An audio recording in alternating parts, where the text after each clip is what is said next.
you just heard was the two new plugins for the MPC standalone and the MPC software, and that is Flavor Pro, a LoFi plugin that is expanded from the Flavor plugin that we got beforehand, and then the Midi D, and I'm pretty sure you can guess which classic American synth that's based after.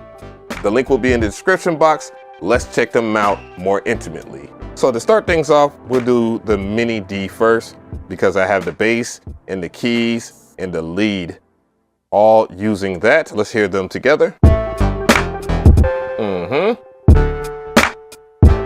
And let's talk about this bass line here. Let's go through some of the presets. There are about 400 presets for this, but let's go ahead and just explore the bass. And let's go and look at that UI.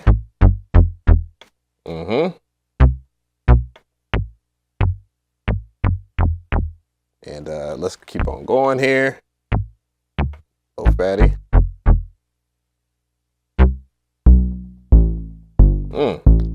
That is, I actually like this bass a little bit more than the bass that I originally chose, so I'll just go ahead and go with the flow and unsolo.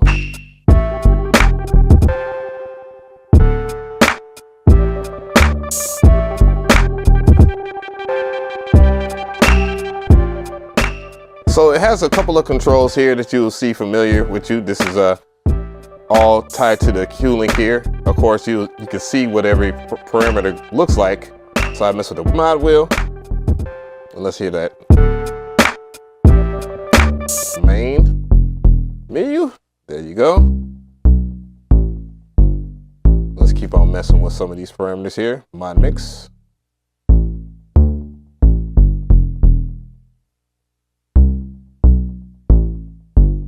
There's nothing on that. Mess with that mod wheel here. Ooh, that's gonna be really good on the MPC Key 61. So let's go ahead and explore this oscillator some more because we're in the controller right now. So we have different shapes and stuff like that. Sine, square, round steps. Direct both, up and down. Speed. LoFi range, I mean the LFO range. So we actually get to see a lot of the, and you can sync it. Then you got pitch. You can mess with pitch and semitone. So this is a 4-voice synth. And you got the oscillator mix here. So we're gonna keep on going through the UI. And you're gonna mess with a whole bunch of things. Just remember, the Q link is your best friend.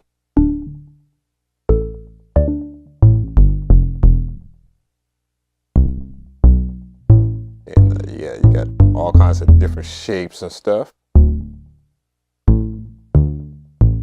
you can hear them, volume, 3 oscillators. Then you have modifiers, you have EQ, chorus, delay. And some of the things that you'll like about this. But one of the more interesting sounds that I enjoy is this sound right here, this lead. Because you got a nice little bubbly lead here. It's kind of the charm of this. Looking through the patch there. Pretty cool. Let's look at another patch. And let's go in the program edit. Kind of a bell sound here. And you get massive control of this. It's very simple, but it's also kind of complicated, I guess is what I want to say. But you see here, you got four voices here, and you can't go in above that. Or you can go unison. You go legato, re-trigger, and detune.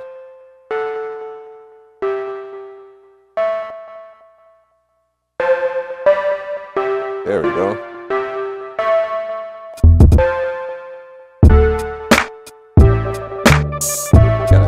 Sound now.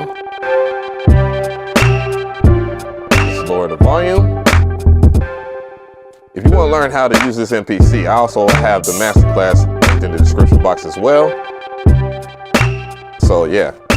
So let's dive a little deeper with Flavor Pro so you can see what the difference is between the original Flavor plugin and the Pro version. We're in the MPC software right now, and we're checking out Flavor Pro. And this is how it looks like inside of the DAW. This is how it looks like on the MPC itself, and it will look like that in standalone as well. So the first thing we have is pitch. So we're going to play with pitch and listen to this. And as you can hear, that's like the wobble. And you have variations. This is very similar to a existing plugin. You can mess with the variation here. You can mess with the maximum. Take it out. You can really crush it up. Kind of flange it. You can change the speed.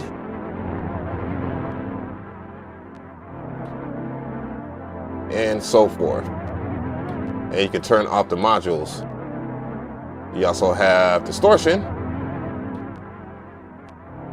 which can really F some stuff up.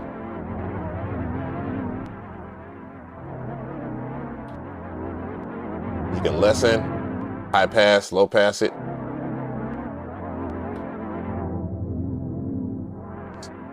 So you can really get some insane effect in it. You can change the models here, just like on the original Flavor. Transform, high pass, low pass, smooth it out, and add mix. Let's go to initial preset, and we're gonna kill both the distortion and pitch and mess with digital. As you see the drum machine right there, you can mess with the bit rate. And the more you mess with it, the more you crush it. The sample rate, the glitch, and so forth. And you can hear it a little bit. You can smooth it out.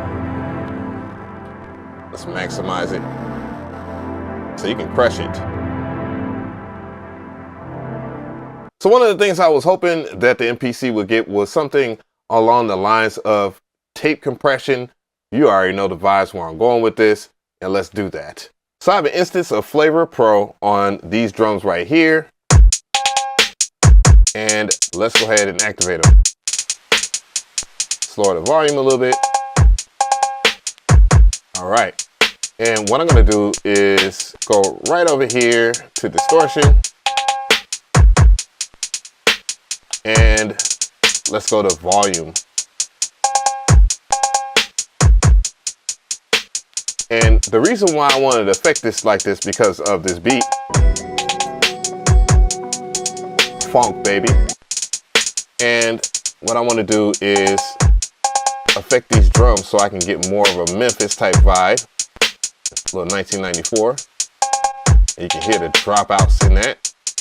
And this is like a cool way to express your drums. So when we add like distortion and stuff like that, we have more of a tape vibe, and boom.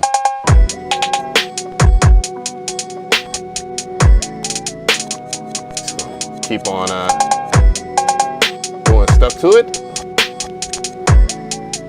and add some very unique stuff to it to make these drums hit differently. Let's not do vinyl on this, but mess with different things with the tape.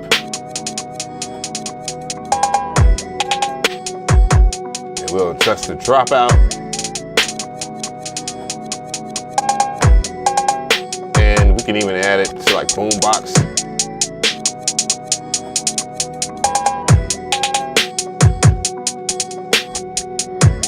And just like that. We can add some pitch to it. And some variations.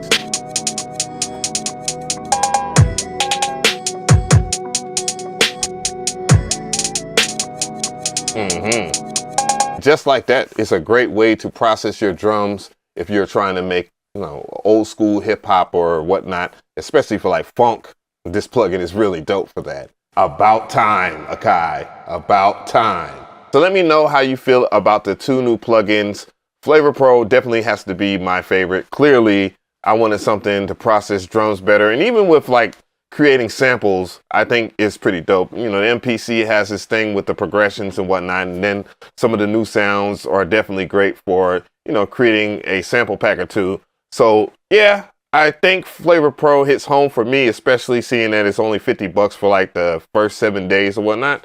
And then the Midi D is obviously the Model D.